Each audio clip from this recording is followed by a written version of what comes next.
kung saan-saan lupalok na po ng Pilipinas, pinadadala si Tito Techi.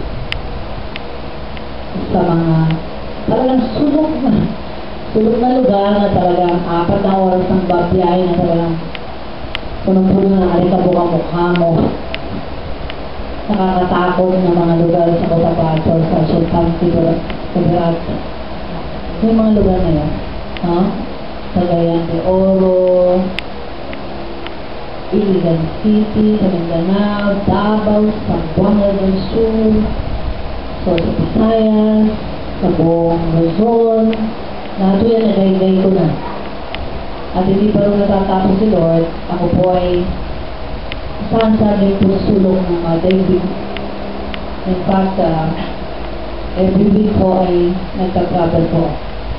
I go on my mission fields in many parts of the world, including Uganda, Africa. On the 23rd, ako po ay patungo na ng Rome. May office po ako doon. I'm now the treasurer of the Catholic Fraternity sa Vatican.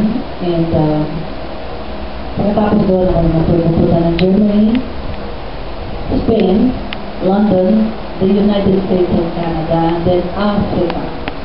Sunod-sunod po yun. Then pagbalik dito, Malaysia.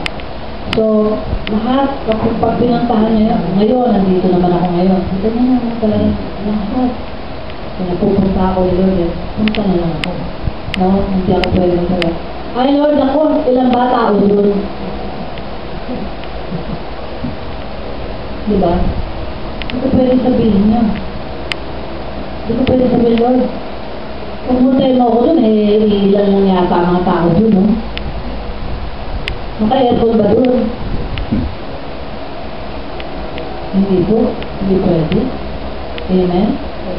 Kasi, mahalaga kay Lord ang bawat isa sa inyo. Mahalaga kay Lord ang bawat isa sa atin. Na kapag hindi ako nagpunta, mayroong mensahe para sa inyo. So, mahalaga kayo kay Lord. At yung nagbibigay ng halaga sa Kanya, may kapalit yan. Amen. Amen po ba? Amen. Yes, parapakan natin siya. So, why and what is important is that we know why we need the cross. Why the good God is telling everybody that He's inviting to His fold. If you want to serve me, then you must be willing to take your cross daily, to carry your cross daily. To forget about your life, deny yourself. Lose your life. And you'll find another life.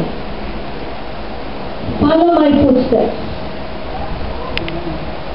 So why is it necessary for us to experience also the cross? I'd like to share with you that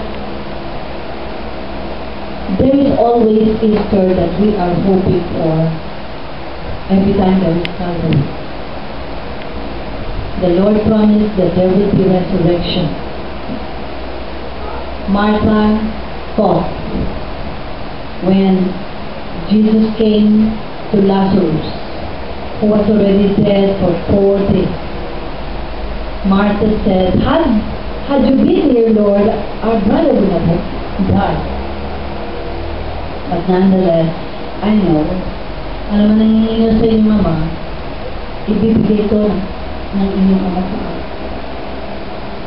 So sabi ng Lord, natuwa siya kasi sabi niya, whatever you are asking the Father, He will grant it to you. So tuwan-tuwa si Lord, sabi niya, really? Do you believe that I can raise him from the dead, Martha? Sabi ni Martha, of course I believe. But, on resurrection day, patay, bagsak. Bakit? The resurrection day, di matagal pa. Sa wakas pa ng panahon. Yung sabi ng Panginoon, ako yung resurrection mo. I am the resurrection and the life. Whoever believes in me will not die. So, Makita po natin dito mga kapatid. Na kailan ka ba talaga magre-resurrect? Hello? The Lord has already resurrected. We're supposed to have been crucified with Him on the cross with all our sins. But then after the crucifixion, there is Easter. Therefore, after resurrection, after carrying the cross, after dying, no, on all our sins, then we must be resurrected. Dapat eh, ang laki na lang pinagbago natin. Amen. So, nabago na ba tayo? Diba? Hindi nga nila nakilala si Lord eh, kung nakita nila eh. Kasi transfigured eh. No? Diba? Liwa-liwanag ang mukha niya.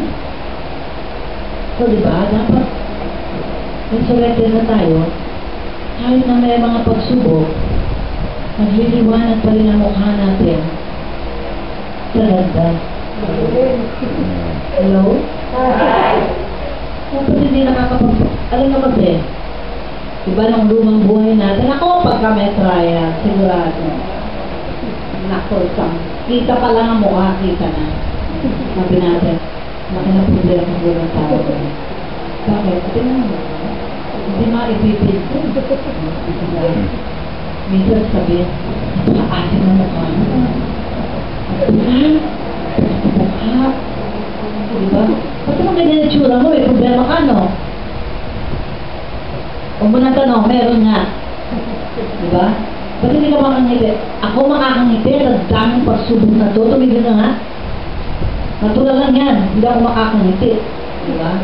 Yun yung pananaw natin na wala pa yung resurrection sa buhay natin. Diba? Kitang-kita eh. Diba nung araw wala tayo kayo? Kitang-kita pag wala kang pera. Halata.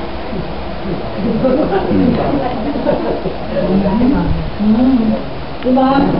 Oh. Pero ngayon, nasa resurrected body ka, hindi dapat nakikita, hindi na halata. Hello? Hindi ako sa nagmamalaki, gusto ko for God's glory. Pero ito po, totoo ito. Marami po magtatanong sa akin kung ano ang sekreto na lakas ko, kung ano ang sekreto na, kasi po kung sasabihin ko sa inyo ang schedules ko. Hindi po kasi biro, mag-alala ng libo-libo mga tao, mga members po namin, tao po. Hindi po madali na ang ginagawa ko pong teaching a week, 45 teaching a week. Meron po akong TV program bukas panoorin nyo. GS Channel 4, Science and Wonders. Ako pa ang director mo, kasi hindi namin kaya magbayad ang director. At kung wala pang cameraman, ako na rin.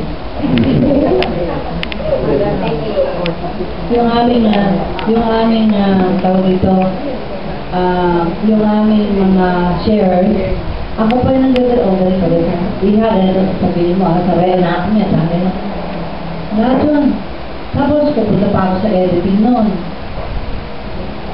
Hindi pa ako, mahina yung alas 2 pag nag-edit. Kasi check mo yan. So, galing ka sa Lord's Clock.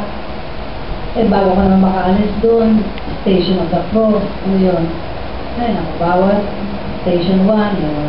Soar, meron mo Station 2. Soar, meron mo. Hanggang makapupunta ka na sa sasakyan mo, Station 14. No? Hindi pa tapos.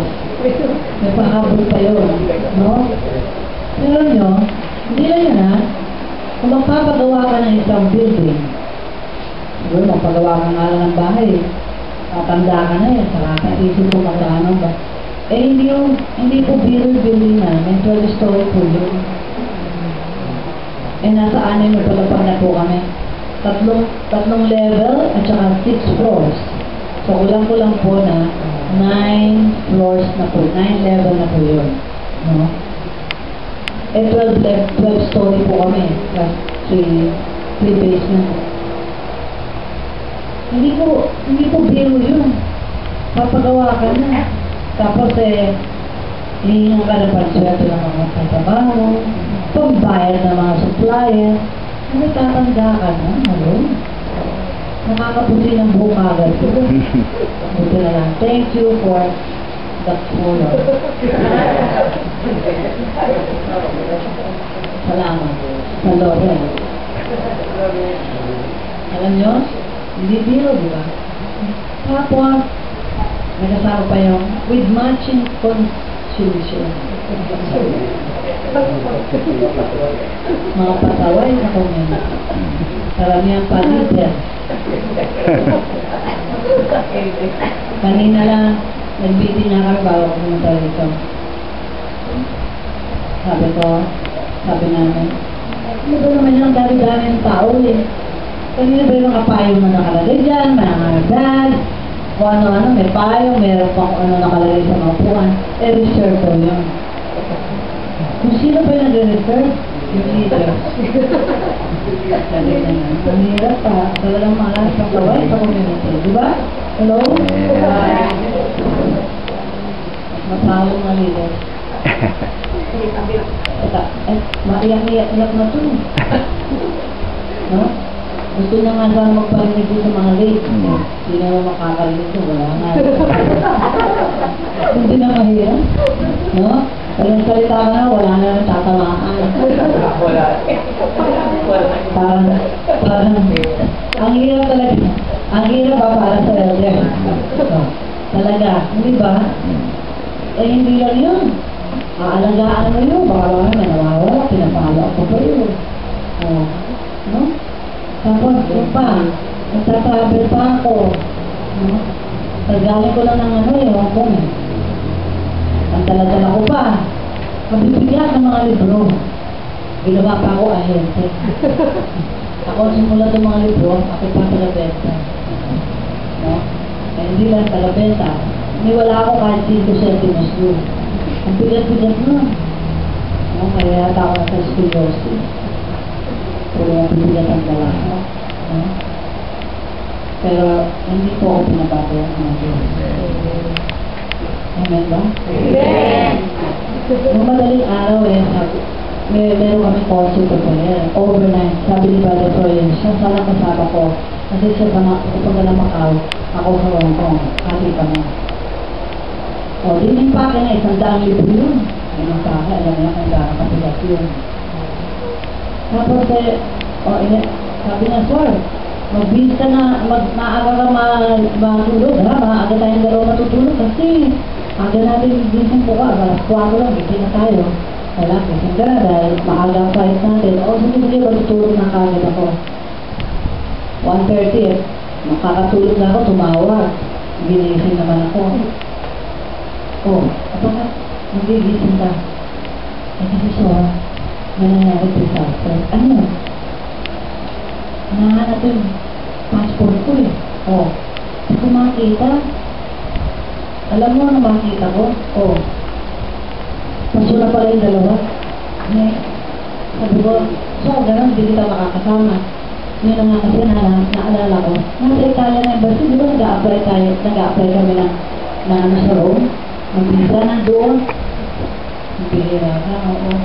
Yung sabi, mag-visa na ako. So, sabagay, hindi kita masisisi, 73 ka na. Sige, nakalimutin ka na. Kaya ako ikaw na 73.